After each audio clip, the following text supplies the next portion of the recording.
दूं किसमें, मैं आपको फेंक दूं 11 अगस्त में। तो पीछे फेंकने का मतलब क्या हुआ? पीछे फेंकने का मतलब ये हुआ ना कि आपने 24 घंटे लूज कर दी, राइट? 24 आवर आपने लूज किया, अपने टाइम के बारे में बात हो रही है यहाँ पे। ओके, आपने 24 आवर पीछे चले गए हो, करेक्ट? तो जब आप 12 से 11 में जाते हो तो आप ये पूरा दिन दोबारा जियोगे, ऐसा तो है नहीं कि फिर आप पीछे जाते रहोगे, 11 से 10 में जाओगे, 9 में जाओगे, 8 में जाओगे। ऑब्वियसली आप 11 से दोबारा फिर 12 में आओगे, 13 में जाओगे, 14 में जाओगे, है ना? तो मैंने आपको 12 से उठा के 11 में फेंक दिया, तो आप 24 आवर पीछे चले गए हो, 24 आवर आपने लूज कर दिया है, करेक्ट? लेकिन आप वो एक दिन पूरा गेन करोगे, वो जो डेट है हमारी 11 अगस्त को आप दोबारा जियोगे, राइट? 11 से 12 अगस्त को आप दोबारा जियोगे, तो आप एक दिन बेसिकली गेन करते हो यहाँ पे, बट 24 आवर को लूज करते हो आप यहाँ, क्योंकि आप खड़े हो 12 पे ना। आप 12 से 11 पे आ गए हो, आप इसको दोबारा जियोगे, आपको दोबारा वो डेट मिलने वाली है। लेकिन जो टाइम आपसे आपको जो भी एक्स्ट्रा दिन मिल रहा है, वो किस उस पे मिल रहा है कि आपने एक दिन अपना 24 घंटे लूज किया है, ठीक है? ये हम्म। सर इंटरनेशनल डेट लाइन के अकॉर्डिंग मेरा आज है बर्थडे, जब इस डायरेक्शन में जाएंगे। अरे तुम तो यार, ठीक है सर। तो कल हमने इसको देखा था, यहाँ पे कॉन्सेप्ट ये था, राइट? कल जो मैंने आपको वीडियो दिखाई थी स्टार्टिंग में, अगर आपने उसको नोटिस किया होगा तो वहां पे एक चीज थी कि अगर आप मार्च और सितंबर दो ऐसा था जहां पे इक्वल लाइट पड़ रही थी हमारे नदर्न हेमिस्फेयर पे भी और सदर्न हेमिस्फेयर पे भी, राइट? इस डायग्राम में उतना सही दिखाया नहीं गया है, हम यहाँ देख सकते हैं। नीचे है नहीं है, चलो कोई बात नहीं, ठीक है। यहाँ हम देख सकते हैं, देखो समर सोल्स्टिस क्या होता है, जब आपका जो टिल्ट होता है वो हमारे नदर्न हेमिस्फीयर की तरफ ज्यादा होता है, यानी कि जब हमारा सन, यहाँ मैं बना ही दे रहा हूँ, रफ भी मैं आपको भेज दूंगा। कल मैंने आपको रफ सेंड नहीं किया था बिकॉज उसमें अभी काफी स्पेस था, राइट? बट मैं आज आपको भेज दूंगा ये पूरा, कोई दिक्कत नहीं। देखिए एक बार समझते हैं, ध्यान से समझते हैं, ठीक है? अगेन प्यारा सब्जेक्ट है आपका, आज हम इसको पढ़ेंगे। आज हम कोशिश करेंगे वोल्केनो और अर्थक्वेक, राइट, खत्म करने का दोनों।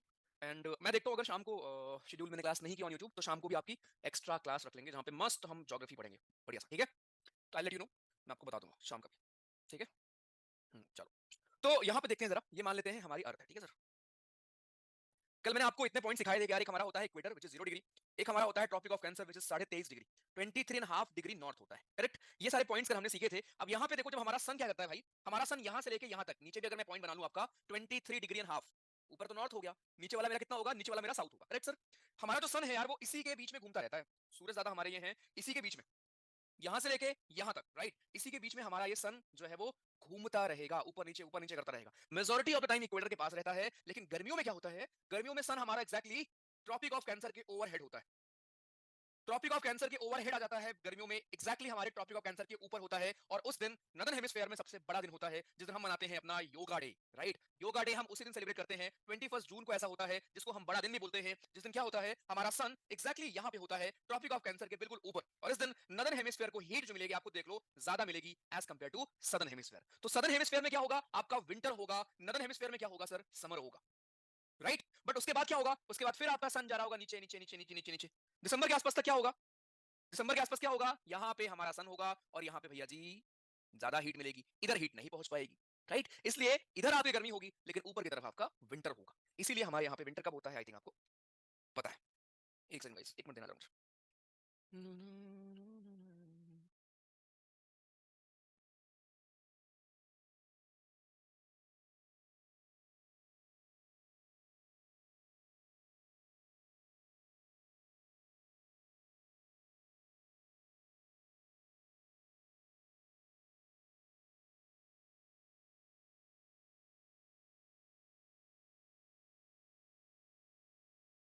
एक मिनट गाइस।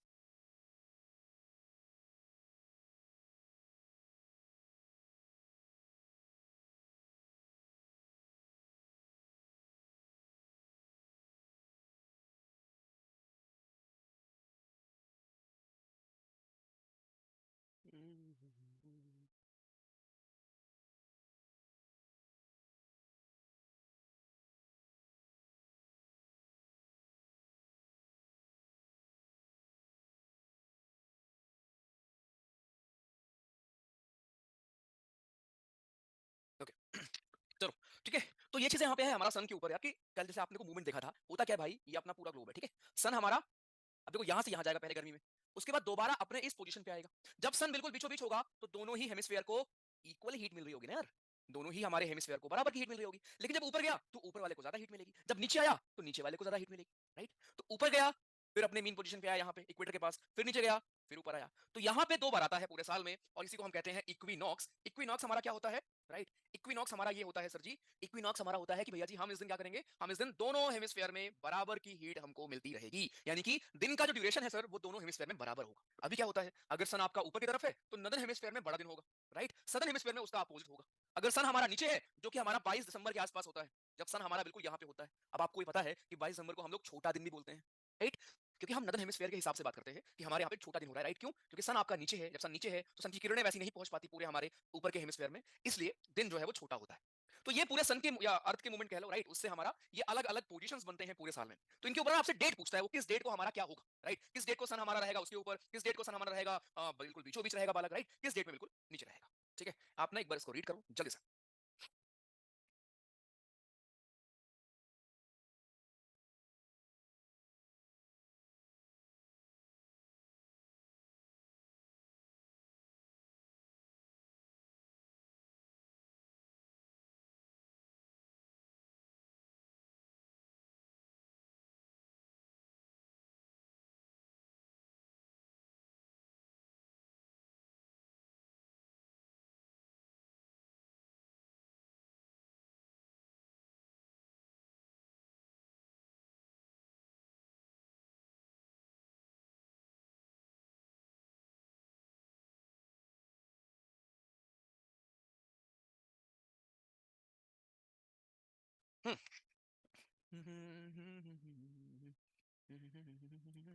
डन।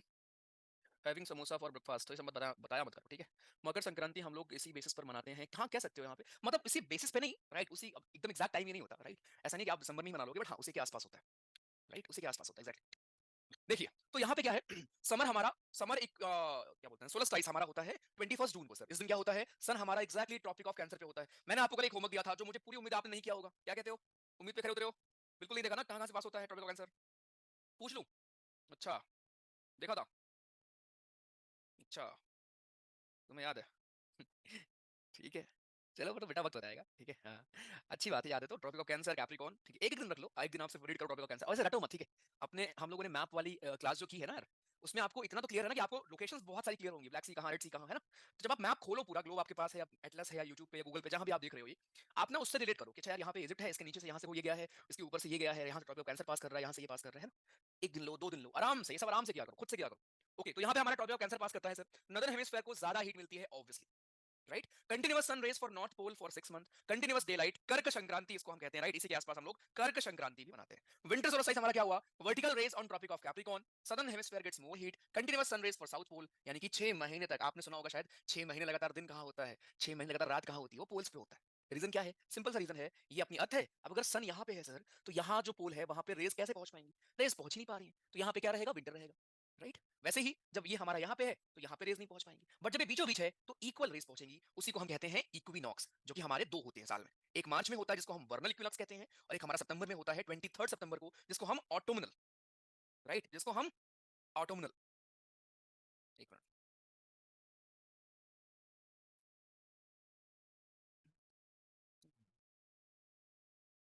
राइट? ठीक है, तो ये डेट्स पूछ लेता है इवन मैच करने को। मैं आपको दिखा दे रहा हूँ, ये देखो, ये आपके सीरीज का इवन पहले भी आया है और आज भी आया है। अब मैंने एक ही क्वेश्चन रखा है, राइट? बट अभी 19-20 के आसपास भी आया था ये, ठीक है? तो summer solstice, winter solstice, वर्नल equinox, ऑटोमनल। अब इसको आप याद कैसे करोगे भाई? ऑटम पतझड़ कब होता है? पतझड़, सॉरी पतझड़ कह रहा हूँ, अरे क्या कहते हैं उसको हिंदी में यार? ऑटम को क्या कहते हैं? बसंत कहते हैं? क्या कहते हैं? ऑटम को क्या कहते हैं? पतझड़ कहते हैं? बसंत कहते हैं? ऑटम को क्या कहते हैं भाई? शरद ऋतु कहते हैं? ये कब हुआ?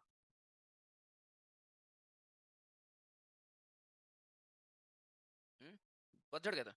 पत्ता कब गिरता है पेड़ से? गर्मी के पहले गिरता है ना, बारिश के पहले। हाँ, स्प्रिंग होता है वो, ठीक है? चलो ठीक है, हाँ, वो जो जहाँ पे नए नए फूल आते हैं ना, स्प्रिंग कहते हैं उसको, ठीक है? तो vernal equinox, autumnal equinox, winter solstice, summer solstice, तो डेट आप यहाँ पे टिक कर लोगे। पोल मैं आपको दे दे रहा हूँ, जरा इसका जवाब दीजिए।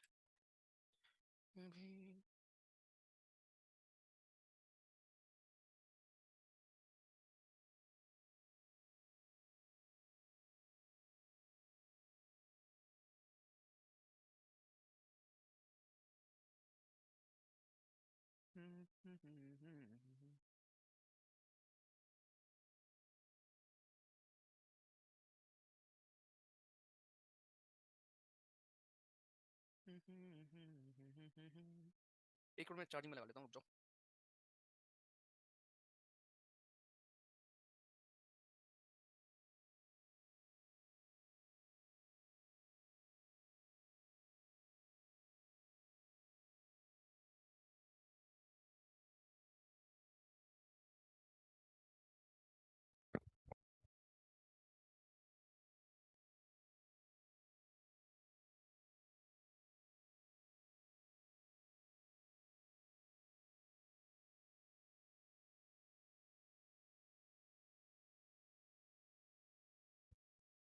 बाकी लोग अबे इसको भी नहीं कर रहे हो यार। 50% लोग, 60%, अच्छा ठीक है, 85 ठीक है।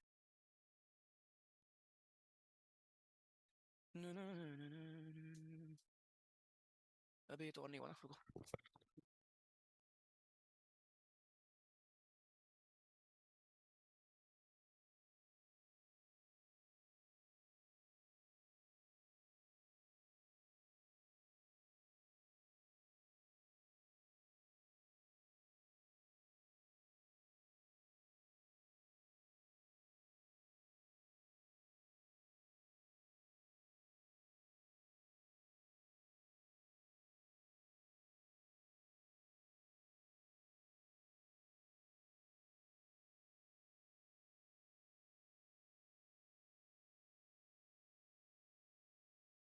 डन। ठीक है, तो इसको भी केवल सही किया है 91% लोगों ने, राइट। ओके चलो ठीक है। तो समर सोल्स्टाइस कब करते हैं हम लोग भैया जी? गर्मी में करेंगे ऑब्वियसली, राइट। देखो जो नाम रखे गए ना, ये नदन हेमिस्फीयर के रेफरेंस में रखे गए, करेक्ट। नदन हेमिस्फीयर में अगर गर्मी है तो हमने उसका नाम रख दिया summer solstice, which is on 21 जून। तो ए का फर्स्ट होगा, दो लोग घर गए, राइट। विंटर सोल्स्टाइस कब होगा? 22 दिसंबर को होगा, बी का सेकंड होगा। खत्म हो गया क्वेश्चन, इसके आगे कुछ आपको चेक करना है नहीं। पर ध्यान रखना, वर्नल इक्विनॉक्स का मतलब क्या हुआ? जब बराबर होता है दोनों हेमिस्फीयर को, बराबर की आपको गर्मी मिलेगी, राइट। कहीं पे ज्यादा कहीं पे कम नहीं। दिन का जो ड्यूरेशन होगा वो इक्वल होगा, दिन और रात आपके बराबर होते हैं, ठीक है। जो आपका डे और नाइट है वो इक्वल होगा हमारा यहाँ पे, करेक्ट।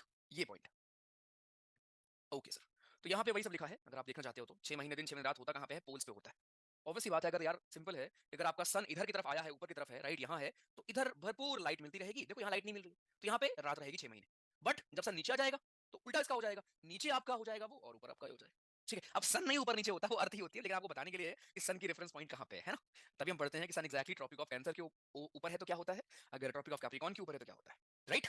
ये था हमारा यहाँ पे पॉइंट। आगे तो ये खत्म होता है बेसिक हमारा जो भी था पढ़ने वाला। अभी हम आगे स्टार्ट करेंगे जहां पे हम पढ़ेंगे इंटीरियर ऑफ अर्थ के ऊपर भी थोड़े बहुत क्वेश्चंस आ जाते हैं, राइट। तो इसको भी मैं आपको पढ़ाऊंगा सर जी। उसके बाद फिर हम स्टार्ट करेंगे अपना मस्त वोल्केनो, ठीक है। वोल्केनो आपको बहुत आसान लगने वाला है इसके बाद। चलिए, तो भाई साहब हम अर्थ के बारे में जो पढ़ रहे हैं, देखो अर्थ के बारे में अब हम ज्योग्राफी पढ़ रहे हैं, है ना। तो हमारा काम क्या है? अर्थ के बारे में जानना। अर्थ के बारे में जानना इज आवर वर्क। तो अर्थ के बारे में हम जान सकते हैं अपने दो मेथड से। एक मेथड हमारा होता है डायरेक्ट मेथड, जिससे हम अर्थ के बारे में जान सकते हैं, और एक मेथड मेरा होता है इनडायरेक्ट मेथड, जिससे हम अर्थ के बारे में जान सकते हैं। डायरेक्ट का मतलब क्या हुआ कि डायरेक्ट जो चीज हमको अर्थ से मिली है उसी के बारे में पढ़ेंगे और हमको मालूम चल जाएगा कि यार अर्थ के अंदर क्या है। इनडायरेक्ट क्या होगा कि किसी और के थ्रू हम लोग देखेंगे कि यार यहाँ पे क्या हुआ है। डायरेक्ट सोर्स आप खुद इमेजिन करो क्या क्या हो सकता है। एक तो हमारा वोल्केनो होगा, राइट। वोल्केनो हमारा होता है direct source of our interior of earth के बारे में जानने के लिए। कैसे सर? अरे भाई नीचे से लावा आएगा ऊपर, है ना, उसको आप उठा लोगे, उसके बारे में पढ़ लोगे और आपको मालूम चल जाएगा अर्थ के अंदर क्या है, क्योंकि वो अर्थ के अंदर से आया है, राइट। तो वोल्केनो हमारा हो गया डायरेक्ट सोर्स। इसके अलावा अगर आप ड्रिल कर रहे हो, ड्रिलिंग कर रहे हो, माइनिंग कर रहे हो, तो आप अर्थ के अंदर ही तो जा रहे हो डायरेक्ट। तो ये डायरेक्ट सोर्स है जानने के लिए। इवन हमारी कुछ रॉक्स भी जो होती हैं, जो सरफेस में आपको रॉक्स मिल जाती हैं, वो रॉक भी तो अंदर से ही आई हैं, एक्चुअली वोल्केनो से ही तो आई हैं, राइट। जो आप पढ़ते हो अलग अलग हमारी रॉक्स, सेडिमेंट्री रॉक क्या है, राइट, हमारी मेटामॉर्फिक रॉक क्या है, करेक्ट, इग्नियस रॉक क्या है, ये जो इग्नियस रॉक वगैरह है कैसे बनी है? नीचे से वोल्केनो फट के बाहर आया है, वो जो कूल डाउन हो गए हैं, तो वही तो है इग्नियस रॉक हमारे, राइट। तो ये सारे हमारे वो सोर्स हैं डायरेक्ट सोर्स में जो फॉल करते हैं, जिनके बारे में आप डायरेक्टली पढ़ लेते हो, ठीक है। दूसरी तरफ हमारा अर्थक्वेक हो गया इनडायरेक्ट सोर्स। अर्थक्वेक हमारा इनडायरेक्ट सोर्स है। क्यों? अर्थक्वेक आया, आपने रिकॉर्ड किया उसको, कितनी तीव्रता का है, फिर आप उसको स्टडी करोगे, अच्छा इसका एपिसेंटर कहाँ था, राइट, कहाँ से ये निकलना शुरू किया था, कहाँ से ओरिजिनेट हुआ है, कहाँ कहाँ इसकी कौन कौन सी वेव होती है, जो भी हम देखेंगे, करेक्ट सर। इसके अलावा हमारे मेट्रॉइड्स, मेट्रॉइड्स भी हमारे इनडायरेक्ट सोर्स होते हैं। मेटेओर्स या मेट्रॉइड्स, मेट्रॉइड्स भी हमारे इनडायरेक्ट सोर्स होते हैं सर। मेट्रॉइड्स वगैरह भी हमारे इनडायरेक्ट सोर्स होंगे। इसके अलावा मैग्नेटिक फोर्स अर्थ की आप पढ़ रहे हो, ग्रेविटेशनल फोर्स के बारे में आप पढ़ रहे हो, ये सारे हमारे इनडायरेक्ट सोर्स हैं किसके? अर्थ के। तो इनडायरेक्ट सोर्स और डायरेक्ट सोर्स, क्वेश्चन यहां से बनता है कि अगर हमें अर्थ के इंटीरियर के बारे में पढ़ना है सर, तो कौन कौन से वो सोर्सेज हैं जिनकी हेल्प से हम ये पढ़ते हैं, राइट। आनंद टेंशन मत लो, नहीं पूछेगा, पूछेगा तो करंट अफेयर में जो है बस वही पूछेगा। तबियत खराब है, thank you so much Priya, thanks a lot यार, really means a lot, thank you so much, thank you thank you thank you. तो ज्यादा ही बड़ा आपने तारीफ लिख दी, थैंक यू सो मच यार, रियली मींस अ लॉट। चलो ठीक है सर, डन। तो ये सोर्सेज याद रखेंगे प्लीज, डायरेक्ट सोर्स हमारे क्या है और हमारे इनडायरेक्ट सोर्स क्या है, ठीक है। चलो अब जरा मैं एक छोटा सा डायग्राम बनाऊंगा और आपको ये पूरा क्लियर कर दूंगा, उसके बाद फिर हम पढ़ेंगे इंटीरियर से होते हुए हम लोग चलेंगे फोर्सेस के ऊपर, जहां हम लोग वोल्केनो और अर्थक्वेक के बारे में पढ़ते हैं, ठीक है। तो अगर मैं बनाऊं, देखो इधर मैं क्रस्ट मान लेता हूँ, ठीक है। क्रस्ट के भी दो पार्ट कर देते हैं, एक आउटर क्रस्ट क्रस्ट और एक हमारा इनर क्रस्ट, ठीक है। यहाँ मैं मान लेता हूँ मेंटल, मेंटल के दो बच्चे कर देते हैं, एक आउटर मेंटल और एक सर हमारा इनर मेंटल, राइट। और तीसरा हमारा कोर कर देते हैं, कोर में भी एक आउटर कोर और एक हमारा इनर कोर, राइट। तो ये है हमारी पूरी बाउंड्री। अगर हम इसको ऐसे कर लें, आउटर और इनर हो गया वहां पे, ये बीच में क्रस्ट का हिस्सा था पूरा, राइट। ये हमारा मेंटल में आउटर और इनर मेंटल, ये हमारा मेंटल का हिस्सा है पूरा, ये हमारा, ठीक है। तो ये हमारे अलग अलग लेयर हैं हमारे अर्थ के ऊपर। इतना आई थिंक बच्चा जानता है कि यार हमारे तीन मेजर लेयर हैं अभी के लिए फिलहाल, ठीक है, क्रस्ट, मेंटल और कोर, जो हम तीन पढ़ते हैं, राइट। अब क्रस्ट को भी हम आउटर क्रस्ट इनर क्रस्ट में डिवाइड कर सकते हैं, मेंटल को भी हम आउटर मेंटल इनर मेंटल में डिवाइड कर सकते हैं, और कोर को भी हम आउटर कोर और इनर कोर में सर डिवाइड कर सकते हैं। ये है अभी के लिए कॉन्सेप्ट, ठीक है। तो पहली चीज तो जो हमारा क्रस्ट है पूरा, ये क्रस्ट हमारा सॉलिड है, चाहे वो इनर क्रस्ट हो चाहे वो आउटर क्रस्ट हो, ये पूरा ही सर क्या है, सॉलिड फॉर्म में, ठीक है। इसका कंपोजिशन कैसा है, सॉलिड फॉर्म में। जो मेरा आउटर मेंटल है, राइट, इसको हम एस्थेनोस्फेयर भी कहते हैं, एस्थेनोस्फेयर भी कहते हैं। ये थोड़ा सा लिक्विड फॉर्म में, यानी जो आउटर मेंटल आपको मिलेगा ये थोड़ा सा आपको लिक्विड फॉर्म में मिलता है, अब उतना भी नहीं है, राइट, लेकिन हाँ थोड़ा सा ये सेमी सॉलिड सेमी लिक्विड आप इसको कह सकते हो, राइट। इसके अलावा हमारा, जब आप और नीचे जाओगे, हमारा जो इनर मेंटल है वो भी हमारा क्या है, वो भी इसी की तरह है, लेकिन वो थोड़ा सा सॉलिड आपको मिलेगा, सॉलिडिफाई होगा, ठीक है। आउटर जो कोर है सर वो लिक्विड होती है, ध्यान रखना, आउटर कोर हमारी लिक्विड होती है, लेकिन जो हमारी इनर कोर है वो सॉलिड होती है, ठीक है। इनर कोर हमारी होती है सॉलिड। तो पहली बात तो ये हमारा हो गया, क्या ये अपना हो गया है, क्या बेसिकली होता है, ठीक। अब जरा इसको हम देखते हैं कि इनके जो बीच में बाउंड्रीज हैं इनको हम क्या नाम दिए हुए हैं सर, ठीक है। बीच के जो हमारे अलग अलग बाउंड्रीज हैं इनके अलग अलग नाम हैं, जैसे आउटर क्रस्ट और इनर क्रस्ट के बीच की बाउंड्री जिसको हम डिसकंटिन्यूटी भी कहते हैं, डिसकंटिन्यूटी का मतलब हुआ कि वो बीच में बाउंड्री, इसको हम कहते हैं कॉनरैड। याद कैसे करना है मैं बता दूंगा, ये बीच वाले हिस्से को हम कहते हैं कॉनरैड, ठीक है। इनर क्रस्ट और आउटर मेंटल या फिर क्रस्ट और मेंटल के बीच वाले एरिया को हम कहते हैं मोहो, MOHO, ठीक है। आउटर मेंटल और इनर मेंटल इनके बीच के एरिया को हम क्या कहते हैं, आउटर मेंटल और इनर मेंटल के बीच के एरिया को हम कहते हैं रेपिटी, राइट, रेपिटी, रेपिटी, रेपिटी, राइट, ये हुआ। इनर मेंटल और आउटर कोर के बीच के एरिया को जो डिसकंटिन्यूटी होती है सर उसको हम लोग क्या कहते हैं, उसको हम कहते हैं ग्यूटेनबर्ग, ग्यूटेनबर्ग, राइट। और आखिरी में आउटर कोर और इनर कोर के बीच के एरिया को हम लोग कहते हैं लेहमन। ये आपसे पेपर में पूछ लेता है कि जरा इनको ऑर्डर में बताओ, कॉनरैड, मोहो, रेपिटी, गुटनबर्ग और लेहमन। इसका अगर मैं आपको शॉर्टकट बताऊं, राइट, डिसकंटिन्यूटी होती है, हिंदी अगर आपको आती है तो इसका आसान सा ट्रिक होता है कुमारी गल। इसका मतलब क्या है, का से कॉनरैड, मा से मोहो, आर से रिपीटी, गा से गुटनबर्ग, ला से लेम, ऊपर से नीचे, राइट। तो क्रस्ट के बीच में, आउटर और इनर क्रस्ट के बीच में हमारी कॉनरैड लेयर होती है, कॉनरैड डिसकंटिन्यूटी होती है। क्रस्ट और मेंटल के बीच में हमारी मोहो होती है, या फिर आपसे पूछ लेगा इनर क्रस्ट और आउटर मेंटल, या फिर पूछ लेगा इनर क्रस्ट और एस्थेनोस्फेयर, या फिर पूछ लेगा क्रस्ट और एस्थेनोस्फेयर के बीच में क्या होता है, कई सारे नाम है, राइट। फिर नीचे आउटर मेंटल और इनर मेंटल के बीच में हमारी रेपिटी होती है, फिर हमारा इनर मेंटल और आउटर कोर के बीच में ग्यूटेनबर्ग होता है, आउटर कोर और इनर कोर के बीच में हमारी लेहमन डिसकंटिन्यूटी होती है, करेक्ट सर। ये हमारा एक बीच का जो एरिया है डिसकंटिन्यूटी, इसके लिए हम यूज करते हैं। अगर मैं आपको बताऊं कौन कौन से एलिमेंट यहाँ पे मिलते हैं मैक्सिमम, तो क्रस्ट में आपको मिलेगा सिलिकॉन एंड एल्यूमिनियम, इसलिए इसको हम सियाल बोलते हैं यहाँ पे, सिलिकॉन एंड एल्यूमिनियम आपको यहाँ पे मैक्सिमम मिलने वाले। यहाँ पे सीमा जी आपको मिलेंगे सिलिकॉन एंड MA फॉर, कौन बताएगा, MA किसका सिंबल होता है जल्दी, मैग्नीशियम का होता है, गुड, ठीक है, बस सिंबल तो नहीं है बट हाँ यहाँ हम यूज करते हैं मैग्नीशियम के लिए, मुझे याद है, अच्छा ठीक है। कोर हमारा क्या है, नाइफी, नाइफी का मतलब फिर से सर निकल और आयरन, ठीक है। तो ये हमारे तीनों लेयर में कौन कौन से एलिमेंट ज्यादा आपको मिलते हैं, या इन लेयर्स को हम इस नाम से भी जानते हैं, इस एक डायग्राम में आई ट्राइड कि मैं आपका पूरा क्लियर कर, ठीक। एक चीज और, एक वर्ड आप और सुनते हो, lithosphere. Sir what is lithosphere, इसको भी समझ लेते हैं। लिथोस्फेयर वर्ड जो हमारा होता है सर, लिथोस्फेयर इज एक्चुअली हमारा जो एक क्रस्ट वाला एरिया है। जब आप इस क्रस्ट में ध्यान से देखो, जब आप इस क्रस्ट में जो हमारा आउटर मेंटल है, राइट, जिसको हम लिथोस्फेयर कहते, वो कहते हैं एटमॉस्फेयर कहते हैं, आउटर मेंटल को अगर आप जोड़ लोगे, दोनों को हम कलेक्टिवली बोलते हैं lithosphere, it is lithosphere. Lithosphere क्या होगा, जब आप क्रस्ट में मेंटल अपना जोड़ लेंगे सर, इसी को हम कहते हैं लिथोस्फेयर। तो ये एक डायग्राम जो मैं आपको भेज भी दूंगा, राइट, जहां से आपको सारी चीजें उम्मीद है क्लियर हो गई होंगी अबाउट कोर में क्या है, क्रस्ट में क्या है और मेंटल में क्या है। इनके ऊपर आपको ऑर्डर पूछ लेगा, ऊपर से नीचे या नीचे से ऊपर लगाने को, कि आप ऊपर से नीचे जा रहे हो, जरा बताओ कौन कौन सी आपको डिसकंटिन्यूटी किस ऑर्डर में मिलेगी, राइट। तो ये सारे कीवर्ड्स हैं, कौन सॉलिड है कौन लिक्विड है क्या है, यहाँ से बनते हैं क्वेश्चन। स्लाइड में मैं आपको दिखा दूं, कुछ चीजें हैं यहाँ पे आप देख सकते हो, देखो, क्रस्ट, फिर अपर मेंटल, फिर lower mental, outer core, inner core. ध्यान रखना इनर कोर हमारा सॉलिड होता है। अब ये कैसे मैं एक्सप्लेन करूंगा, आपने अगर घर पे कभी, अगर आपके घर में गाय वगैरह रही है, राइट, अगर आप गोबर कभी फेंका है आपने, शायद जो लोग शहरों से उनको समझ नहीं आएगा, बट मैंने वो किया है, तो भाई उसमें क्या होता है ना, जब आप फेंकते रहो या कुछ भी आपने कूड़ा फेंका होगा, कूड़ा अगर आप कहीं फेंकते रहो फेंकते रहो फेंकते रहो फेंकते रहो फेंकते रहो, एक टाइम के बाद जो नीचे की सरफेस होती है ना, ये वाली, ये बहुत ज्यादा सॉलिड हो जाएगी। कभी देखा कूड़े का पहाड़, दिल्ली में तो रहते हो भाई, कूड़े का पहाड़ देखा ही होगा इतना सॉलिड, इतना सॉलिडिफाई हो जाएगा, राइट। हाँ, तो नीचे इसलिए जो हमारी इनर कोर है वो एकदम सॉलिड हो गई है, एग्जैक्टली, कंप्रेस हो के, pressure pressure pressure. Public group में जो आपके नोट्स पड़े हैं उनको प्रिंट करा लूं क्या, अरे भैया तुम कुछ भी करा लो जहां जो मैं एक्सप्लेन कर रहा हूं उसको ध्यान से देख लिया करो, ठीक है। हाँ, ये स्पीक ऑफ दिल्ली, एग्जैक्टली। अच्छा, आपको एक बात पता है, ताजमहल की जो लेंथ है, ताजमहल की जो लेंथ है, that is higher than Qutub Minar, you know, आपको पता है चीज, ताजमहल की जो हाइट है थोड़ी ही, बट कुतुब मीनार से ज्यादा है हाँ जी, हाँ जी, हाँ जी, हाँ जी, हाँ जी। Length, length, length, height basically. नहीं पता था। कैसे पता? दुनिया में तो रहते नहीं। ज्यादा नहीं है, थोड़ी ही ज्यादा, लेकिन ज्यादा है, इंपॉर्टेंट है। ठीक है, इंपॉर्टेंट है ये। गाजीपुर में कूड़े का पहाड़ बहुत ऊंचा है, हाँ वो तो पता है। राइट। चलिए, ये नीचे लिखा हुआ है। हमारे डायरेक्ट सोर्स कौन से हैं सर? इनडायरेक्ट सोर्स हमारे कौन से होते हैं? जो हमने ऊपर देख लिया था। आगे तो आप इसको देख सकते हो, अर्थ हमारा जो क्रस्ट है वो सॉलिड है। अब देखो, जो ओशनिक क्रस्ट होता है वो 8 किलोमीटर तक होता है, लेकिन कॉन्टिनेंटल कॉन्टिनेंट में वो 32 किलोमीटर तक होता है। ये भी ध्यान रखना, जो हमारा कॉन्टिनेंटल क्रस्ट है वो ज्यादा होता है as compare to oceanic crust. Oceanic crust का मतलब ओशन वाली जमीन हमारी, कॉन्टिनेंटल क्रस्ट का मतलब कॉन्टिनेंट वाली हमारी जमीन, राइट? तो ओशनिक क्रस्ट और कॉन्टिनेंटल क्रस्ट दो हमारे अलग अलग चीजें होती है। ठीक है, फिर मेंटल में हमने देखा अपर मेंटल एस्ट्रोनोस्फीयर भी उसको हम कहते हैं, वहीं पे थोड़ी सी एक लेयर होती है, उसको हम एस्ट्रोनोस्फीयर की लेयर भी कहते हैं। ये थोड़ी सी आपकी लिक्विड लेयर है। अर्थक्वेक जब आता है ना, तो यहीं पे आपके कन्वेक्शनल करंट्स वगैरह मूव करती हैं, जिससे इस पूरे प्लेट बाउंड्री में फिर मूवमेंट होती है। और प्लेट बाउंड्री मूवमेंट होती है, उससे क्या होगा सर? उससे फिर हमारा अर्थक्वेक वगैरह आता है, फॉल्टिंग वगैरह होती है वहां पे, और वहां से एनर्जी रिलीज होती है, जिसको हम फोकस कहते हैं, जो भी मैं आपको ड्रॉ करके दिखाऊंगा। आउटर कोर आपका लिक्विड होगा, इधर कोर आपका सॉलिड होगा। तो इन चीजों को जरा यहाँ पे सर ध्यान रखेंगे। ठीक है, ये काफी इंपॉर्टेंट है। ओशनिक क्रस्ट का जो हमारा लेंथ अगर आप बोलोगे लगभग 8 किलोमीटर ही है, बट कॉन्टिनेंटल क्रस्ट हमारा ज्यादा होता है। ठीक है, ये आप देख सकते हो, कॉनराड, मोहो, रेपेटी, ग्यूटेनबर्ग और लेहमन। ये मैंने आपके लिए सारा यहाँ पे सर जी लिख दिया है, राइट? तो कुछ रिवाइज कर लेते हैं, उसके बाद फिर स्टार्ट करते हैं। विच of the following is found in the inner most part of earth? ये हमारा एनडीए 1 यानी कि इसी बार का आपका क्वेश्चन है। बता दो भाई।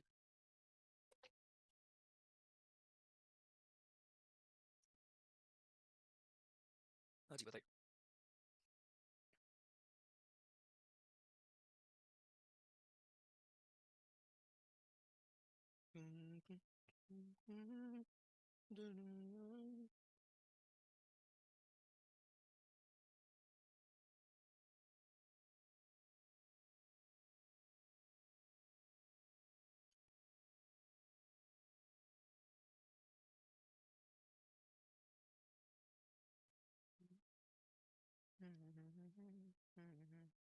अपने हरियाणा वाली देखी? वो हथनी कुंड के ऊपर क्वेश्चन पूछ सकता है इस बार। हथनी कुंड वाला बैरेज है कहाँ पे? क्योंकि न्यूज में रहा है। राइट, वो मुझे लग रहा है पूछ लेगा आपसे। हम्म, कोई बात नहीं, इंस्टा इंस्टॉल करने की जरूरत नहीं है इसके लिए, तुम टेंशन ना लो, ठीक है? हाँ, ग्रुप पे तुमको भेज देंगे। हम्म, चलो।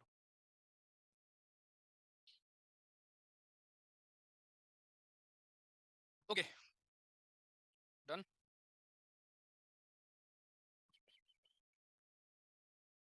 सीमा किसका सिंबल है? अरे वो सिंबल नहीं है, वो आप डिनोट करते हो। सिलिका और मैग्नीशिया जो होता है ना, वो हमारे काफी मात्रा में वहां पे मिलता है, उनके लिए आप शॉर्टकट यूज करते हो, सीमा। सीमा वो शॉर्टकट है। चलो, done. Okay.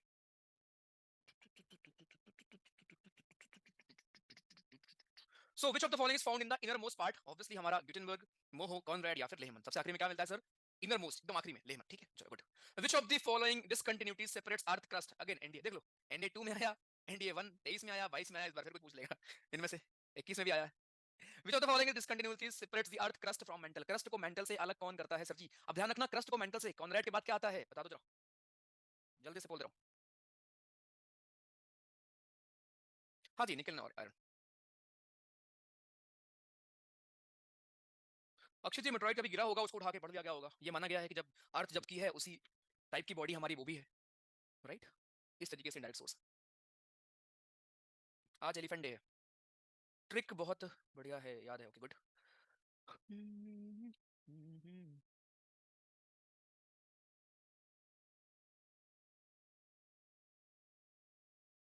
Thank you Rahul, thank you so much. चलो आसान है, चलो वेरी गुड। जो नहीं कर पा रहे मार खाओगे तुम, ठीक है? अभी भी नहीं कर पा रहे हो, मैं फिर तुमको दिखाऊंगा डायग्राम, तब तुम कर पाओगे। बच्चे वाले क्वेश्चन कौन करे, इसको छोड़ो, ठीक है? ये कुछ आपके और पेपर में रखे हैं, इसको जरा बालक देख लेना, ठीक है? जब ग्रुप ऑन रहे तो जरा अच्छी बातें किया करो, है ना? ये सब बातें डिस्कस कर लिया करो। ये जो तुम करते रहते हो ना, यहाँ वो कर देंगे, वो कर देंगे, इधर उधर, ये सब मत रहा करो, ठीक है? इन चीजों को डिस्कस किया करो। देख लो, सारे आपके पेपर उस टॉपिक के साथ ही रखे गए हैं आपके लिए ही, कि जरा आप इनको देखें और जरा आप इनको सॉल्व करें, राइट? राइट। अगर अर्थ रोटेट ना करती तो किस पे फर्क पड़ता? क्या सीजन पे फर्क पड़ता? सीजन कल आपने पढ़ा था, सीजन का फर्क किस से पड़ता है? रोटेशन से था या फिर टिल्ट से था, राइट? तो क्वेश्चन को करना ना हो तो बताना, इसका मैं आंसर भी दे दूंगा भैया, सिर्फ क्वेश्चन रखे हुए मैंने, राइट? आपके लिए करने को, राइट? हो जाए और अच्छी बात है, आपस में डिस्कस कर लेना, ठीक है सर? चलिए, तो ये था सर हमारा बिल्कुल बेसिक ज्योग्राफी, जो हमको पता होना चाहिए था। अब यहाँ पहले प्लेट्स में आपको पढ़ा सकता हूँ, लेकिन पहले हम अर्थक्वेक और वोल्केनो पढ़ेंगे, राइट? यहाँ मैं प्लेट्स जब बोलूंगा तो आप बस इतना समझना कि वो जो जमीन के हमारा टुकड़ा होता है ना सर, उसी को हम प्लेट कहते हैं, दैट्स इट, ठीक है? प्लेट हम पढ़ेंगे, इसके बाद प्लेट बाउंड्रीज हमारी कौन सी होती हैं, मेजर प्लेट क्या होती है, माइनर प्लेट क्या होती है, राइट? और उसके पहले हम अर्थक्वेक पढ़ते हैं कि हमारे अर्थक्वेक क्या होते हैं। चलिए, अर्थक्वेक और वोल्केनो। अब यहाँ पे क्वेश्चन पहले तो मैं पूछूंगा, प्रीतम कुमार अनम्यूट करो। Yes sir. कहाँ से हो? हेलो। हाँ जी, कहाँ से हो? बिहार से हूँ सर। ओके, मुझे बताओ ये अभी कुछ दिन पहले एक हमारा पीक है या एक वोल्केनो है जो इरप्ट हुआ है इन पास उसमें हवाइन आइलैंड में। क्या नाम था उसका? हम्म, अ, मारपी है सर सर। है माटी मारपी करके कुछ एक मारपी? सर। ये कब वहाँ हो गया भाई? I don't know. Merapi? Yes sir, मेरा पी। अच्छा, माउंट मेरापी वहाँ पे है। अच्छा, इंडोनेशिया में क्या है फिर अभी जो इरप्ट हुआ था? क्या दिया है 5 किलोमीटर बुक में सम्राट जी? हाँ भाई, यस सर। वो अभी जो हमारा इंडोनेशिया में हुआ था इरप्ट, वो क्या है? Sir confuse. ये सर, ये मारपी इंडोनेशिया में हुआ था। माउंट सेवेरू कहाँ है? कंफ्यूज का माउंट है वो? चलो, माउंट मेरापी भी इंडोनेशिया में है, ठीक है। नर्वस हो गए थे तो पहले फर्स्ट टाइम आता था। अरे तो इसमें इतना क्या बना देते हो बे? तो क्या हुआ इसमें? क्या हो गया भाई फर्स्ट टाइम है तो? क्या कुछ अलग दिखता है क्या भाई? मैं भी तो ना ऐसे हूँ सर। है ना। इसमें क्या है भैया? ठीक है, चलो, thank you. Thank you sir. Okay sir, हाँ भाई। हाँ जी, क्या कह रहे थे भाई? कहाँ गया वो? मेरे से प्रोनाउंस नहीं हो रहा था जितना।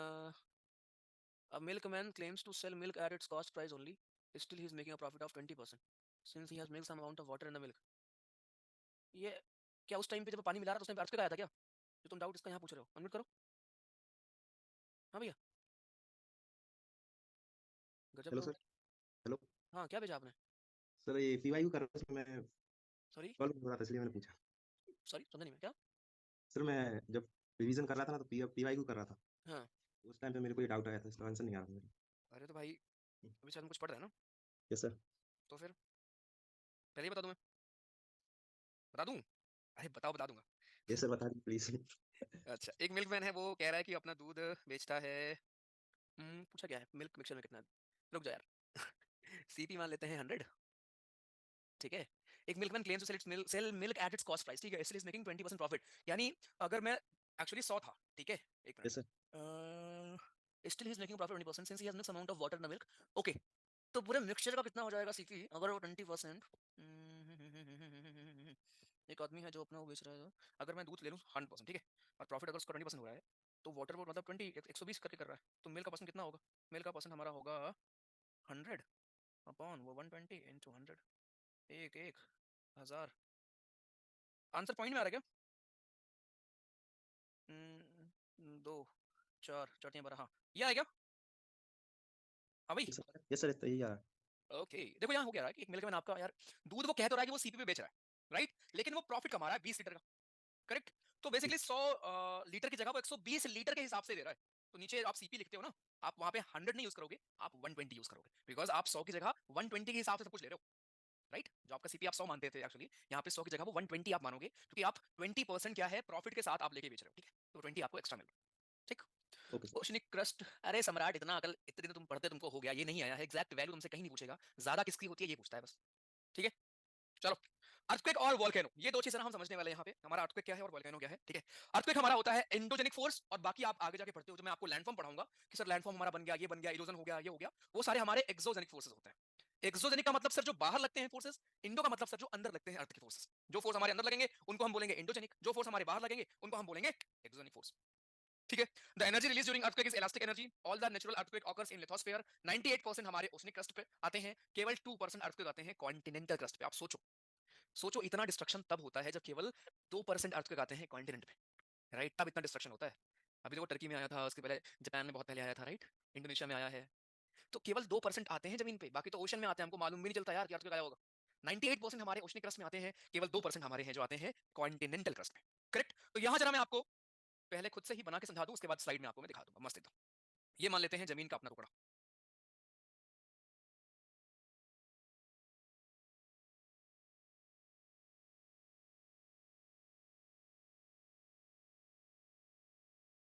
ठीक है भाई, ये हमारे जमीन का टुकड़ा है, करेक्ट। ये अंदर का एरिया है, अब इसके ऊपर आप खड़े हो,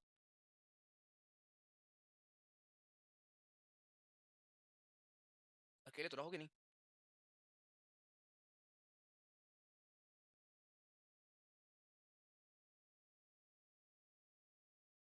नहीं साथ में तो तुम खुश कैसे हो? ठीक है सर, 2 लोग आप खड़े हो ऊपर, ये जमीन है, ठीक है, ये आपका अभी जो सरफेस है अपना ये वो है, ये अपना सरफेस है और ये अर्थ के अंदर का हिस्सा है, ठीक है, ये अर्थ के अंदर का हिस्सा है। चलो, अब होता क्या है भाई, अंदर से हमारी जिस पॉइंट पे, राइट, जिस पॉइंट पे हमारा वाइब्रेशन, अब वाइब्रेशन उठता क्यों है वो अलग कहानी है, प्लेट्स में आप पढ़ते हो, बट मैं आपको यहाँ बता दूं, वाइब्रेशन जो है ना, अंदर वाला हमारी अलग अलग प्लेट्स, बाउंड्रीज है, प्लेट्स हैं, प्लेट्स आपस में टकराती हैं और उनके टकराने से क्या होता है, उनके टकराने से आपका कोलिजन जब होता है तो उससे हमारा वाइब्रेशन निकलती है। वो वाइब्रेशन हर डायरेक्शन में मूव करती है, नीचे की तरफ भी जाती है, लेकिन नीचे जा रही है हमें उससे मतलब नहीं है, जो वाइब्रेशन हमारी तरफ आ रही है जहां पे हम रहते हैं हमें उससे मतलब है, करेक्ट। तो सर ये हमारा अंदर है और मोस्टली हमारे लिथोस्फीयर में ही आपके अर्थ जो आते हैं वही पहुंच पाते हैं सरफेस तक, उसके नीचे अगर आते होंगे तो वो पहुंच ही नहीं पाते हैं, राइट। तो लिथोस्फीयर का एरिया है, अब लिथोस्फीयर क्या था मैंने आपको बताया अभी, क्रस्ट प्लस मेंटल, राइट। तो यहीं पे कहीं अगर आपका कोई कोलिजन हुआ है प्लेट्स के बीच में, राइट, तो यहां से सबसे पहले वेव निकलना स्टार्ट करेगी, जिस पॉइंट पे कोलिजन होगा इसको आप कहते हो फोकस, इसी को आप हाइपो सेंटर भी कहते हो, दिस इज फोकस और हाइपो सेंटर, फोकस और हाइपो सेंटर हमारी यही सेम चीज है। अब यहां से हमारा सबसे पहले जो वेव निकलेगी उसको बालक हम कहते हैं पी वेव, पहली वेव जो अपनी निकलती है सर उसका नाम है पी वेव, क्वेश्चन आ चुका है फर्स्ट वेव कौन सी हमारी है निकलने वाली, उसका नाम है पी वेव, पी वेव निकली पहली, पी वेव के पीछे पीछे इसकी जुड़वा बहन, राइट, पी वेव के पीछे जुड़वा बहन हमारी एस वेव, एस वेव निकलती है, तो पी वेव सबसे पहले, एस वेव उसके पीछे। तो पहला क्वेश्चन, सबसे पहले सरफेस पे कौन सी वेव पहुंचती है, आंसर है पी वेव, मैं भी लिख दूंगा first to arrive P wave, उसी के पीछे पीछे आती है हमारी एस वेव, दोनों पहुंच गई सरफेस पे, ऐसा नहीं है कि वो ऊपर ही जाएंगी, इधर भी जा रही होंगी, इधर भी जा रही होंगी, इधर भी जा रही होंगी, इधर भी मूव कर रही होंगी, लेकिन अपने को मतलब है जो वेव ऊपर आ रही है, क्योंकि हम ऊपर रहते हैं ना भाई, सरफेस पे रहते हैं हम लोग। तो पी वेव और एस वेव निकल कहां से रही है, अंदर से निकल रही है, इसलिए इनको हम बॉडी वेव भी कहते हैं, इनको हम बॉडी वेव्स भी कहते हैं अर्थ पे की, क्योंकि निकलती है from interior of the earth, P और S wave interior of the earth से हमारी ये निकल के ऊपर सरफेस पे आ रही। पी वेव और एस वेव बिल्कुल भी डिस्ट्रक्टिव नहीं होती, ये बिल्कुल भी डिस्ट्रक्शन नहीं करती, लेकिन जब सरफेस पे आती हैं तो दोनों एक बहुत गंदा काम करती हैं, दोनों मिलती हैं और एक नई वेव का जन्म होता है जिसको हम एल वेव कहते हैं, जो कि एग्जांपल है सरफेस वेव का। जितना भी अर्थक्वेक से आपका डिस्ट्रक्शन होता है it is only because of surface wave, not because of P wave और एस वेव। अब यहां से क्वेश्चन कैसे बनता है, क्वेश्चन आपका ये बनेगा कि हमारी जिस पॉइंट पे ये वाइब्रेशन निकलना स्टार्ट होती है उसको क्या कहते हैं, उसको हम फोकस या फिर हाइपो सेंटर कहते हैं, एकदम उसी के परपेंडिकुलर, एकदम ऊपर हमारे सरफेस पे, एकदम सरफेस पे जो हमारा पॉइंट होता है सर इसको हम कहते हैं अपना ईपी सेंटर। आप न्यूज में देखा होगा ईपी सेंटर कहां है, फोकस कहां है, न्यूज में बताता है आपको, राइट। ईपी सेंटर आपका ऊपर सरफेस पे होता है, हाइपो सेंटर या फोकस अंदर जमीन के अंदर होता है, वहां से वाइब्रेशन निकलती है, सबसे पहले पी वेव निकलती है, उसके बाद एस वेव निकलती है और दोनों आती हैं, दोनों यहां कुछ देर रुकती हैं और फिर वापस अंदर चली जाती हैं, लेकिन जब तक रुकती हैं उसमें एक नई वेव एल वेव का जन्म होता है जो कि मैक्सिमम डिस्ट्रक्शन करती है। तो तीनों वेव के बारे में अगर आपको बताऊं, पी वेव यहां पे लिखूं, यहां पे मैं एस वेव लिखूं, पी वेव हमारी फर्स्ट टू अराइव है, फर्स्ट टू अराइव सरफेस पे, ये हमारी सेकंड टू अराइव है, राइट। यहां पे क्या है सर, ये हमारी सबसे तेज है, तीनों में सबसे तेज क्या है, फास्टेस्ट हमारी यही है, ये हमारी क्या है, सेकंड फास्टेस्ट ऑब्वियसली, राइट। यहां पे क्या है, ये सारी मीडियम से ट्रेवल करती है, ऑल मीडियम, चाहे वो सॉलिड हो, लिक्विड हो, गैस हो, सारी मीडियम से हमारी पी वेव ट्रेवल करती है, स्पीड इसकी मैक्सिमम होती है सॉलिड में, लिक्विड में उससे कम स्पीड होगी और हमारे गैस में सबसे कम स्पीड होगी। जो एस वेव हमारी है ये सबसे कम डिस्ट्रक्टिव होती है, लीस्ट डिस्ट्रक्टिव, केवल ये सबसे इंपॉर्टेंट लाइन है आपके पेपर के लिए, ट्रेवल्स ओनली थ्रू सॉलिड। हमारी जो एस वेव है सर वो केवल सॉलिड के थ्रू कवर ट्रेवल करती है, लिक्विड के थ्रू ट्रेवल नहीं करती है। अब अभी मैं आपसे यहाँ कुछ चीजें दिखाऊंगा आपको, राइट। पहले तो इतनी चीज क्लियर, हमारी अर्थक्वेक कहाँ वाइब्रेशन हुआ उस पॉइंट को हम क्या बोलते हैं, फोकस कहते हैं, वहां से सबसे पहले पी वेव निकलती है, सरफेस पे आती है, उसके पीछे पीछे ऐसे आती है। अब आपको देखने में लग रहा होगा कि सर इतना टाइम होता है, टाइम नहीं होता है, फ्रैक्शन ऑफ सेकंड में सब होता है। तो प्रिडिक्ट करना कि अर्थक्वेक आने वाला है बहुत मुश्किल होता है, इसलिए आप नहीं कर सकते कब आएगा अर्थक्वेक, है ना, क्योंकि ये वेव देखो, वेव में आप देख तो सकते हो कि वेव आ रही है, आ रही पी वेव आई, अब जब पी वेव बनना स्टार्ट होती है तो आप सोच सकते हो कि यार इसके बाद एस वेव बनेगी, इसके बाद फिर हमारे सरफेस वेव बनेगी, लेकिन इतना टाइम नहीं होता कि वहां पे हम कुछ कर पाए, 2 सेकंड 3 सेकंड में पूरी कहानी हो जाती है, राइट। ये है पूरा। तो पी वेव एस वेव हमारा ये हो गया, यहाँ तक क्लियर है क्या सर, फिर मैं आपको एल वेव के बारे में बताऊं, फिर इनका शैडो जोन बताऊं और इनको हम मेजर कैसे करते हैं वो भी हम फिर वहां पढ़ेंगे, अच्छे से क्लियर है।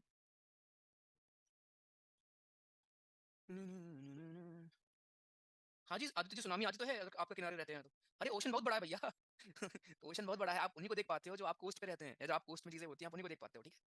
हाँ जी, पी हमारा होता है लॉन्गिट्यूडनल वेव, साउंड वेव जो आपने पढ़ा था याद करिए फिजिक्स में, लॉन्गिट्यूडनल वेव, और एस हमारे होती हैं सर ट्रांसवर्स वेव, ठीक है। एक क्वेश्चन फिक्स बताऊं, आपसे पूछेगा रेडियो वेव, माइक्रोवेव और एक्सरे, और आपको दे देगा विजुअल, इनका वेवलेंथ के हिसाब से ऑर्डर में लगाने को आपको बोलेगा, वेवलेंथ के हिसाब से ऑर्डर में लगाने को आपका इनको बोल देगा, सर ध्यान रखेंगे, ठीक है। पढ़ाया है मैंने आपको, रीड कर लेना इस चीज को, ऑर्डर, फ्रीक्वेंसी और वेवलेंथ दोनों उल्टा होते हैं, जिसकी फ्रीक्वेंसी मैक्सिमम उसकी वेवलेंथ मिनिमम। चलिए तीसरी हमारी वेव थी यहाँ पे एल वेव, जिसको हम लोग क्या कहते हैं, सरफेस वेव भी कहते हैं, ये वही वेव है जिसको हम कहते हैं सरफेस वेव, सबसे आखिरी में बनती है, राइट, लीस्ट स्पीड होती है, सोचो सबसे कम स्पीड होने के बावजूद सबसे ज्यादा डिस्ट्रक्शन यही करती है। लीस्ट स्पीड की होगी और ये मोस्ट डिस्ट्रक्टिव वेव है हमारी, मोस्ट डिस्ट्रक्टिव वेव है हमारी, सबसे ज्यादा डिस्ट्रक्शन करती है अर्थ के सरफेस पे, क्योंकि ये ट्रेवल करती है। तो अर्थ के सरफेस पे ट्रेवल कौन करेगी? सरफेस वेव केवल करेगी जिसका नाम है हमारा एल वेव। दैट्स इट, खत्म। ठीक है, चलिए। तो ये तो हो गया हमारी तीनों वेव क्या है। अब इनको मेजर हम कैसे करते हैं सर? यंत्र क्या होते हैं? एक हमारा होता है रिचर स्केल, रिचर स्केल नाम की हमारी एक चीज होती है स्केल, और एक हमारी होती है मेर्काली स्केल। रिचर स्केल और मेर्काली स्केल ये हमारी दो तरह की स्केल होती हैं। जो हमारी रिचर स्केल है ये क्या नापती है? ये आपकी नापती है किस लेवल का अर्थक्वेक हमारा है, राइट? अर्थक्वेक का मैग्नीट्यूड क्या है बेसिकली, मैग्नीट्यूड उसको बोलो, यानी कितनी उसकी वैल्यू है। मेर्काली स्केल क्या नापती है? आपके डैमेज कितना मैग्नीट्यूड है, या डैमेज की इंटेंसिटी कितनी है, कितना ज्यादा आपका डैमेज हुआ है। ये चीज कौन मेजर करेगा? मेर्काली स्केल हमारी मेजर करेगी, करेक्ट? तो ये हमारा होता है सर जी कि क्या है हमारे रिचर और मेर्काली। अब यहाँ पे एक और चीज है जो मुझे आपको ड्रॉ करके बतानी है, उसके बाद मैं आपको स्लाइड में दिखा खत्म कर देंगे इसको हम। एक हमारा होता है शैडो जोन, जिसके ऊपर आपसे क्वेश्चन पूछता है, जनता इस पे कंफ्यूज रहती है। शैडो जोन का मतलब क्या हुआ कि जहां पे कोई वेव ना पहुंच पाए, राइट? तो पी वेव का शैडो जोन क्या है और एस वेव का क्या है, इन दोनों के शैडो जोन की हम लोग बात करते हैं। एक बार मैं बना लूं पहले तो, ये है हमारा ग्लोब,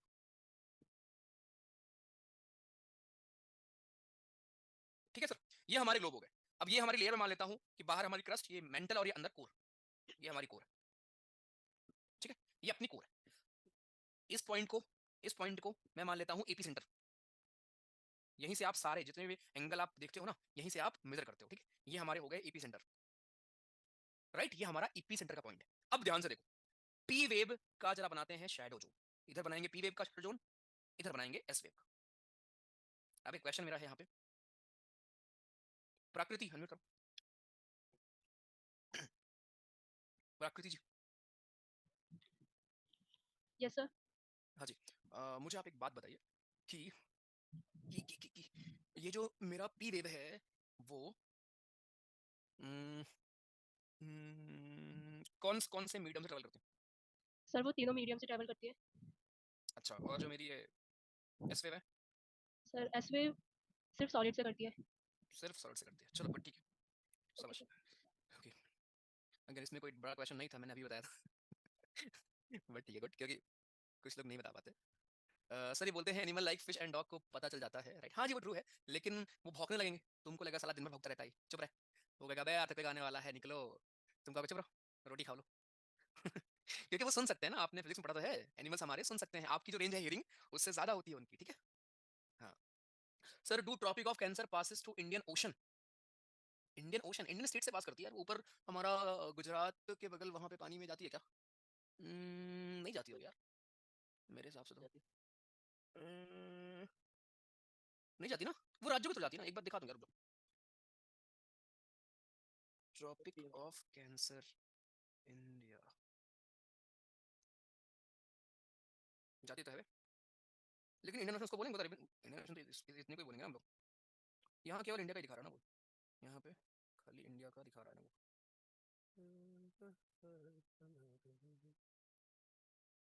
अगर इंडियन ओशन का आपका मतलब पूरा था अरेबियन सी मिला के तो फिर ऑब्वियसली, बट अगर सिर्फ इतना था नीचे तो फिर ऑब्वियसली नहीं, ठीक है? चलो, अब यहाँ ध्यान से देखो, मैंने आपको क्या बताया कि हमारा शैडो जोन सर जी क्या होता है, आपने इसको सॉरी हमारा कौन सी वेव कहाँ से पास करती है। अब ध्यान से देखो, बालक बहुत प्यारा टॉपिक है ये यार, ये पूरा मेंटल है, ठीक है? ये अंदर का हिस्सा पूरा मेंटल वाली हमारी लेयर है। यहाँ कहीं शायद हमारा ओरिजिनेट हुआ होगा, वेव ऊपर की तरफ गई होगी, हम यहाँ से देखते हैं कहाँ कहाँ वेव जाती है, ठीक है? ये हमारा कोर है, ये आउटर कोर है, दिस इज आउटर कोर, ठीक है सर? आउटर कोर है। अब चलो देखते हैं, यहाँ से हमारी पी वेव आएगी, क्योंकि मेंटल है, कोई दिक्कत नहीं है, हमारी पी वेव। कौन है भाई? अरे तो म्यूट कर किसी को भैया, गजब लोग हैं यार सर शिकारी अनम्यूट कर लो क्या देखो, यहाँ से पूरा ये रीजन, क्योंकि ये एक ही लेयर है हमारी, ये अंदर मेंटल की लेयर है, राइट? ये अंदर हमारी मेंटल की लेयर है, तो यहाँ पे पूरे में ट्रेवल करेगी आपकी क्या, पूरे में ट्रेवल करेगी हमारी पी वेव। लेकिन जैसे ही कोर में, हमको पता है आउटर कोर लिक्विड होता है, अब मेंटल से थोड़ा अलग होगा ना, आउटर कोर अगर लिक्विड है, पी वेव आएगी लेकिन थोड़ा डिफ्लेक्ट हो जाएगी, ज्यादा नहीं ट्रेवल करेगी, लेकिन थोड़ा डिफ्लेक्ट होकर ट्रेवल करेगी। क्यों? अरे सिंपल सी बात है, आप सॉलिड से जाओगे लिक्विड में यार, तो आपकी स्पीड थोड़ी तो डिफ्लेक्ट होगी ना। भले आप तैर सकते हो, लेकिन जितना आप तेज आप चलते हो जमीन पे, क्या उतना ही तेज पानी में चल पाओगे क्या? भले आप चल लेते हो, लेकिन नहीं ना, राइट? तो जो पूरा रीजन है ये वाला, यहाँ से यहाँ और यहाँ से यहाँ, इसको जब हमने यहाँ से मेजर किया है, आपको मेजर नहीं करना, बस आपको पढ़ना है, तो ये रफली 105 डिग्री, 105 डिग्री से लेके 145 डिग्री हमको मिला है। यानी जो हमारी शैडो जोन हमको मिली है वो हमको मिली है 105 डिग्री से 145 डिग्री के बीच में, 105 डिग्री टू 145 डिग्री। आप जब एपिसेंटर से मेजर करते हो तो जो हमारी पी वेव है वो यहाँ पे ट्रेवल नहीं करती, इस पूरे एरिया में पी वेव हमारी ट्रेवल नहीं करती है सर। इसको हमने जब मेजर किया तो ये 105 डिग्री से 145 डिग्री हमको मिला। अब यही अगर मैं आपको बताऊं एस वेव का, एस वेव में क्या होता है हमको पता है सर, एस वेव सॉलिड में ट्रेवल कर लेगा, लो कर रहा है। एस वेव सॉलिड में बड़े आराम से ट्रेवल करेगा, कोई दिक्कत नहीं होगी, कोई इसको रोकने वाला नहीं है। बट जैसे ही, क्योंकि ये मेरा क्या है सर, ये मेरा आउटर कोर है, आउटर कोर लिक्विड होता है सर, तो कोर में इंटर ही नहीं कर पाएगी, यहाँ पे जा ही नहीं पाएगी हमारी एस वेव। तो पूरा यहाँ से लेके यहाँ तक इसका होता है शैडो जोन पूरा ही, यानी बियॉन्ड 105, बुक में आपके 103 भी लिखा होता है, वही बात है, बियॉन्ड 105 डिग्री, बियॉन्ड 105 डिग्री इसका शैडो जोन होता है, इसका हमारे एस वेव का। तो एक क्वेश्चन आता है पेपर में, शैडो जोन किसका बड़ा होगा? ऑब्वियसली एस वेव का बड़ा होगा, ठीक है। तो ये हुआ क्यों? क्योंकि जो मेरा कोर है, कोर मेरा आउटर कोर लिक्विड है, हमारी जो पी वेव है वो लिक्विड ट्रेवल करती है, लेकिन यार सॉलिड से अगर आप लिक्विड में एंटर करोगे तो थोड़ा तो आपकी स्पीड कम होगी ना, डिफ्लेक्ट आप करोगे, नॉर्मल के एवरेज टुवर्ड्स जाओगे, नहीं अबे टुवर्ड्स जाओगे, हाँ ठीक है क्योंकि यहाँ पे डेंसर, अगर ये कॉन्सेप्ट यहाँ नहीं लगेगा बट इसलिए हम उसको रिकॉल कर रहे हैं। अगर आप डेंसर से जाओगे रेयर में तो you will bend away from normal, ठीक है। अगर आप रेयर से डेंसर में जाओगे तो you will bend towards normal. तो यहाँ पे देखो नॉर्मल से आप अवे जा रहे हो क्योंकि सॉलिड से आप लिक्विड में आ रहे हो, ठीक है। बट अगेन क्योंकि मीडियम चेंज हो रहा है यार, तो आप डिफ्लेक्ट थोड़ा सा करोगे, तो इस वाले एरिया में हमारी पी वेव ट्रेवल नहीं करती। इसको मेजर करने पे हमको मिला 105 डिग्री से 145 डिग्री। बट इधर देखने पे क्या हुआ भाई साहब, कोर में एंटर ही नहीं करेगी, कोर क्योंकि हमारा आउटर कोर लिक्विड होता है और हमारी एस वेव लिक्विड में ट्रेवल ही नहीं करती। जब इंटर ही नहीं करेगी तो इस पूरे एरिया में, यहाँ पूरे एरिया में ट्रेवल नहीं करेगी। इसको मेजर किया गया 105 डिग्री के ऊपर, यानी यहाँ कोई लिमिट नहीं है 105 से 145, यहाँ पे पूरा भैया पूरा आपका 105 डिग्री के ऊपर जितना होता है पूरे में हमारी ट्रेवल नहीं करेगी। तो किसका ज्यादा बड़ा यहाँ पे हमारा शैडो जोन है? एस वेव का शैडो जोन बड़ा है। किसी को अगर डाउट आ रहा है कि सर हम एल वेव का शैडो जोन क्यों नहीं पढ़ते हैं, क्योंकि Munna G L wave surface पे होती है, अंदर थोड़ी जाती है, ये दोनों बॉडी वेव थी इसलिए अंदर जाती है। सब कुछ क्लियर है सर जी?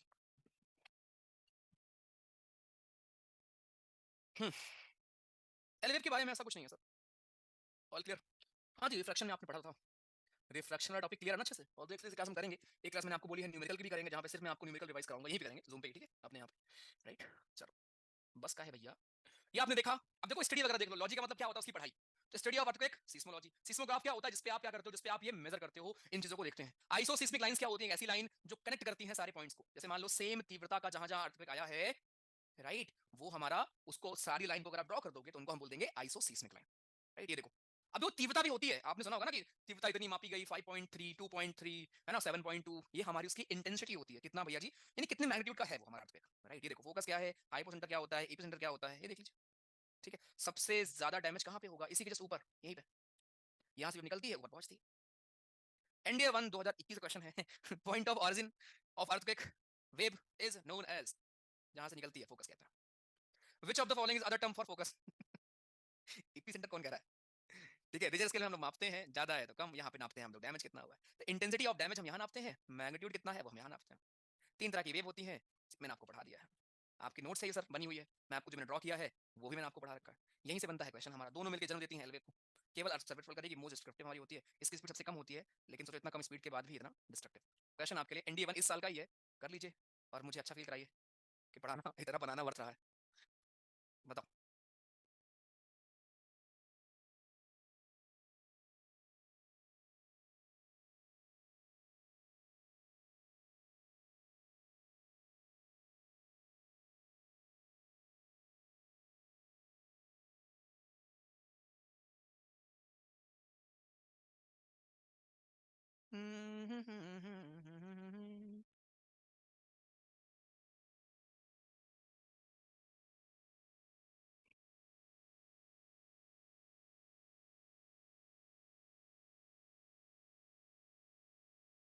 सोच के कर लो, दिमाग लगा लो, हम तुक्का मत मारो बालक।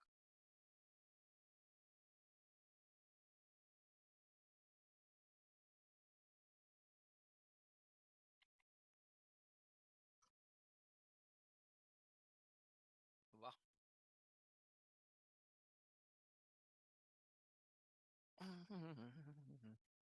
Velocity of earthquake wave is higher in denser material.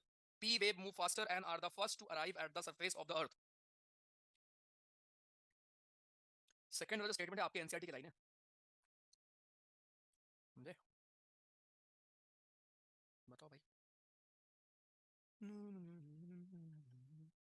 Velocity of earthquake wave is higher in denser material. कुछ देर पहले ही मैंने आपको बताया था स्पीड कहाँ ज्यादा होती है। ऑब्वियसली सही है भैया जी, हाइपो सेंटर हमारा वो पॉइंट है सरफेस पे हाइपोसेंटर सरफेस पे होता है, नियरेस्ट टू फोकस या फोकस को ही कहते हैं, बताओ। Hypocentre is the point on the surface of earth nearest to focus, उसको एपिसेंटर कहते हैं सर जी।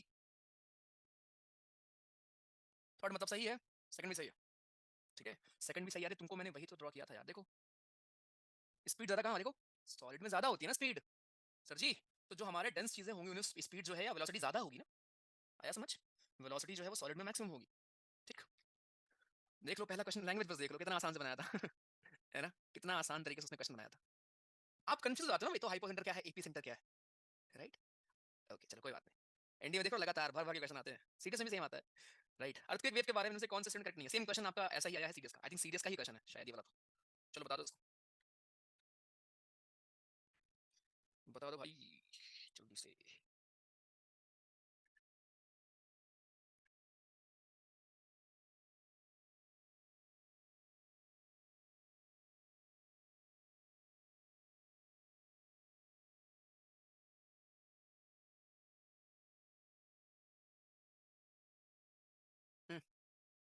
ज्योग्राफी कब तक खत्म हो जाएगी, जैसे हम पढ़ रहे हैं अगर वैसे पढ़ना है आपको विद पीवाईक्यू तो आप कैट से पहले खत्म हो जाएगी।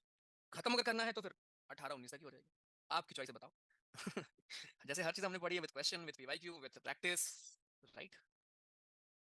तो वही वाला है और क्या। इंडिया के इजी होते हैं, अच्छा नहीं ऐसा नहीं है, दोनों के बराबर होते हैं यार, ठीक है दोनों के ही बराबर। अरे पहले हो जाएगी 20 तक मेरे हिसाब से हो जानी चाहिए विद पीवाईक्यू, ठीक है। हम वही स्लाइड बनाई ही क्या, इसको क्या चार्ट डालने के लिए रखा है क्या मैंने पीवाईक्यू पे, ऑब्वियसली कराऊंगा, ठीक है ओके।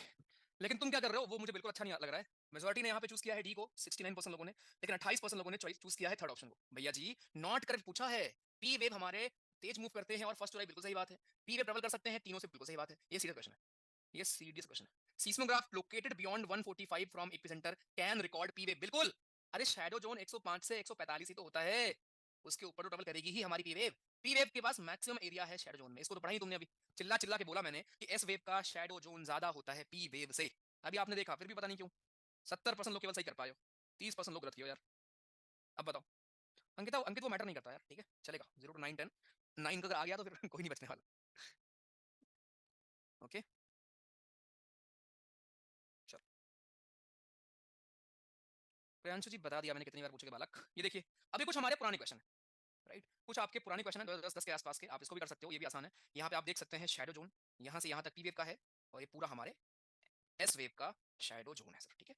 ये आपका एक 2016 का क्वेश्चन है सर, आज यही करना आप लोग, ठीक है। कुछ हमारे आर्टिफिशियल और ह्यूमन न्यूज भी होते हैं जो हम खुद बनाते हैं, माइनिंग वाइनिंग करके, ब्लास्टिंग वास्टिंग करके, न्यूक्लियर एक्सप्लोजन कर देते हैं हम लोग, इससे भी अर्थक्वेक आ जाता है भाई, है ना। आप डीप माइनिंग करोगे तो अर्थक्वेक आ जाएगा भाई, राइट। ये बहुत इंपॉर्टेंट लाइन है, मेजॉरिटी ऑफ द अर्थक्वेक कहाँ आते हैं, तो अभी तो आप इसको रटोगे, लेकिन जब मैं आपको प्लेट्स पढ़ाऊंगा आपको समझ में आएगा। ये जो मेरा रिंग ऑफ फायर का एरिया है जिसको हम पैसिफिक बेल्ट बोलते हैं, हवाइन आइलैंड से लेके जो आपका ये पूरा एरिया है ना भाई, यहाँ पे मैक्सिमम आपके अर्थक्वेक आते हैं, मैक्सिमम वोल्केनो भी हमारे यहीं पे एरप्ट होते हैं। रीजन क्या है, यहाँ पे 2-3 प्लेट बाउंड्री हमारी आके ऐसे मिलती हैं, राइट। तो ये जो एरिया है पूरा यहाँ पे फॉल्टिंग बहुत होती है, और भी ऐसे एरिया हैं, लेकिन मैक्सिमम आपके अर्थक्वेक हमारे इसी circum Pacific belt, Pacific ocean के पास ये बेल्ट है पूरी, बेल्ट का मतलब जमीन का पूरा हिस्सा, इसको हम रिंग ऑफ फायर भी कहते हैं, राइट। रिंग ऑफ फायर मैं आपको दिखा देता हूँ,